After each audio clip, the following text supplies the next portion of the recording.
aldığınız pidelerden hiç farkı olmayan çok lezzetli pide tarifiyle geldim. İnanın lezzeti, tadı muhteşem oluyor. Lafı hiç uzatmadan bu güzel pidemizin tarifinin yapım aşamasına hemen geçiyorum. İlk önce pidemizin mayasının yapımıyla başlıyoruz. Bir paket 10 gramlık kuru maya ekliyorum. 1 yemek kaşığı toz şeker ekliyorum. Kuru maya yerine yaş maya olarak da kullanabilirsiniz. Yarım paket olacak şekilde. 2 yemek kaşığı unumu ekliyorum. Unu 2 yemek kaşığı tepeleme ekledim. Yarım su bardağı ılık suyumu da ekliyorum. Çırpma teliyle güzelce pürüzsüz bir kıvam alana kadar karıştırıyorum. Bu aşamada malzemelerimizi güzelce karıştırmaya dikkat edelim ki malzemelerimiz pürüzsüz bir kıvamda kenarda güzelce mayalanması için. Yeterince karıştırmış olduğum mayamın üzerine güzelce streç filmle kapatacağım ve bu şekilde 1 saat kadar kenarda mayalanmaya bırakacağım. Dilerseniz zamanınız varsa 1,5 saat olarak da mayalandırabilirsiniz. Çok ekşi maya gibi kokusu sevmiyorsanız 1 saat mayalandırmanız yeterli. 1 saat kadar pidemin mayasını mayalandırdım. Kenarda beklerken ben de pidemin hamurunu yoğurmak için ayrı bir kasede 2 su bardağı ılık su ekledim ve üzerine unumu yavaş yavaş ekleyerek yumuşak bir kıvamlı hamur elde edene kadar ilk başta spatula yardımıyla karıştıracağım. Unumuzu bu aşamada lütfen yavaş yavaş eklemeye özen gösterelim. Pide hamuru sert olmamalı. O sebeple yumuşak, ele bayağı bir yapışan bir hamur elde edene kadar spatula yardımıyla karıştırabilirsiniz. Eğer spatula ile zorlanırsanız elinizle de yoğurabilirsiniz. Bu kıvam alana kadar hamurumuz toplamda 4 su bardağı un ekledim. Kullandığım un bardağı ölçüsü de 200 milimlik klasik su bardakları. Tabii ki un marka kalitesine göre değişebileceği için sizler her zaman hamurunuzun kıvamına göre un eklemesi yapmaya özen gösterin. Kenarda 1 saat kadar bekletmiş olduğum mayamını da görüyorsunuz. Çok güzel kabarmış. Diğer yoğurmuş olduğum hamurumla ikisini güzelce karıştırıyorum. 1 saat mayalandırmış olduğum pidemin esas mayasıyla da güzelce hamurumu karıştırıyorum. İlk başta spatula yardımıyla biraz karıştıracağım arkadaşlar. Sonrasında elimle daha rahat şekilde güzelce toparlayacağım. Bu aşamada 1 tatlı kaşığı tuz ekliyorum. Küçük tatlı kaşığı ile ekledim. Sizler lütfen kendi damak tadınıza göre tuz miktarını ayarlamaya özen gösterin. Bu pide tarifinde tuzunu da sonradan eklerseniz pideniz daha güzel mayası aktif hale gelecek. Yarım su bardağı tekrardan un ekledim. Toplamda 4,5 su bardağı kadar un eklemiş oldum. Tabii ki kenarda mayalanırken de 2 yemek kaşığı kadar eklemiştim. Onu da belirteyim. Açıklamaya detaylı şekilde ekleyeceğim.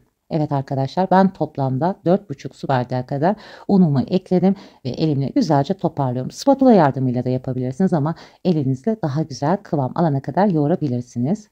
Hamurumla mayam özleşene kadar en az 4 dakika kadar aralıksız olacak şekilde güzelce elimle yoğurdum ve birbirine güzelce harmanladım arkadaşlar. Üzerine kapak kapatıyorum. Oda ısısında 40 dakika kadar yoğurma kasemde dinlendireceğim. Yaklaşık 40 dakikada mayalanan pide hamurumun üzerine çok az unluyorum. Tezgahımı da bolca unladım ki pide hamurumun yapışmaması için. Yoğurma kasemden tezgahıma alıyorum hamurumu. Hamur matımla güzelce hamurumu unlayarak toparlıyorum. Çok da fazla unlamamaya özen gösterelim. Sadece yapışmayacak kadar unlamamız yeterli. Bakın görüyorsunuz arkadaşlar, hamurumuzun kıvamını, baloncuklar oluşuyor. Eğer böyle güzel kabarcıklar oluyorsa hamurunuz çok güzel olmuş demektir.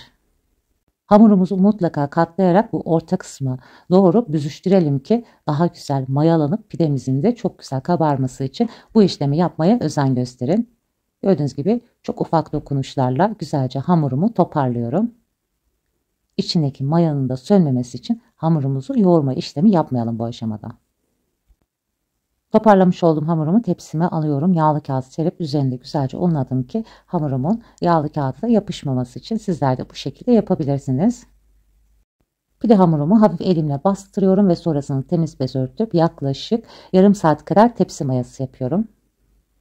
Pidemizin üzeri için şifasını da hazırlıyorum. Kaseme yarım yemek kaşığından biraz fazla ununu ekliyorum. 2 yemek kaşığı kadar soğuk su ekliyorum. Çok fazla da su eklemeyin. 1,5 en fazla 2 yemek kaşığı soğuk su yeterli oluyor.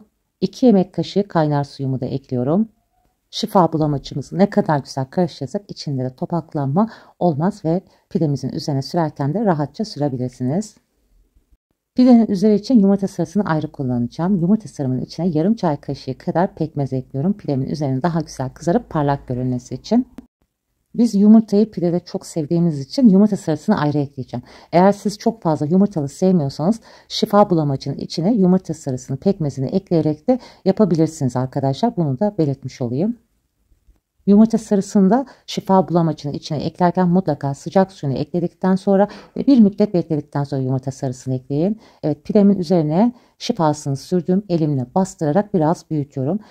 Ben pideyi çok ince sevmem. O sebeple daha yumuşacık, puf puf olması için bir tık daha kalın yapıyorum. Sizler eğer ince pide seviyorsanız hamurunuzu ikiye de bölebilirsiniz veya hamurunuzu daha fazla da tepside büyüterek büyük pide olarak da yapabilirsiniz. Bu hamurla ufak olacak şekilde 2 tane de pide çıkıyor. Bunu da belirtmek istedim. Bulamacını her yerine güzelce yediriyorum pidemin üzerine ve kenarlarından da pidemi toparlayarak şeklinin daha düzgün olmasını sağlıyorum. Yumurta sarımla pekmezimi de güzelce karıştırıyorum ve pidemin üzerine süreceğim. Pekmezi de çok fazla eklememe özen gösterin. Yarım çay kaşığı ucuyla pekmez yeterli. Çok fazla eklediğinizde pideniz üzeri çok erken kızarır ve içinde pişmemesine neden olur. Yumurta sarımı güzelce pidemin üzerine aktarıyorum ve fırça yardımıyla her yerine güzelce yumurtayla kaplanmasını sağlıyorum. Yumurta sarımızı sürdükten sonra artık tırnaklarımızla şekil verme işlemine geçebiliriz. Parmak uçlarımızı güzelce bastıralım. Hatta bastırdığımız yerden 2 kere gidersek şekli daha güzel belirgin olmuş olur. Pidemiz de kalın olduğu için mümkün olduğunca parmak uçlarımızı 2 kere aynı yerden geçmeye özen gösterelim ki şeklinde daha belirgin olması için. Gördüğünüz gibi arkadaşlar pidemin yumurtasını da sürdükten sonra kabarcıklar oluşuyor. Bu da hamurumuzun çok güzel mayasının da olduğunu gösteriyor. Şekillerinin daha belirgin olması için tekrardan üstlerinden gidiyorum. Son olarak üzerine çörek otu ve susam karışımımı ekliyorum. Sizler de susamlı ve çörek otlu seviyorsanız bolca bu kısımda ekleyebilirsiniz. Pidem artık fırına girmeye hazır. Öncesinde 10 dakika ısıtmış olduğum alt üst fanlı ayarda pişireceğim. Mutlaka fırınınızı önceden 10 dakika ısıtmayı ihmal etmeyin. Sıcak fırında pidenizin daha güzel pişeceği için 10 dakika öncesinde hazırlayarak sıcak fırına pidemi koyuyorum. Orta tarafta pişireceğim. Biraz kızardıktan sonra orta tarafın bir altına alacağım. Pidemin altında güzelce kızarması için. Benim fırınımda yaklaşık 45 dakikada pidem çok güzel pişti. Tabii ki sizlerin fırınıza göre bu süre değişebilir. Lütfen kontrollü şekilde alt üstünü kontrol ederek pidenizi pişirmeye özen gösterin. İlk sıcaklığıyla sizlere yakından da dokusunu göstermek istiyorum.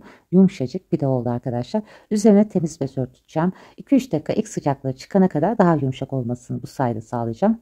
Evet arkadaşlar, üzerine temiz bez örterek 2-3 dakika ilk sıcaklığın çıkmasını bekledim. Sizlere de yakından göstermek istiyorum. Gerçekten yumuşacık, çok güzel pide tarifi oldu.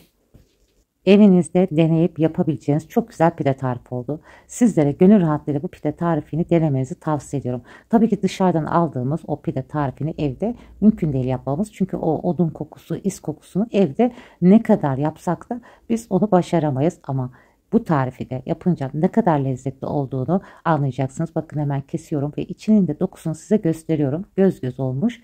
İçi de pamuk gibi oldu. Kesinlikle hamurlaşma yok.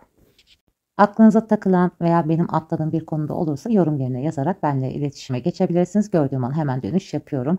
Umarım sizler de bu güzel tarifi dener beğenirsiniz. Şimdiden deneyip yapacak olanlara afiyet olsun. Başka güzel tariflerde görüşmek üzere. Hoşça kalın, sağlıcakla kalın.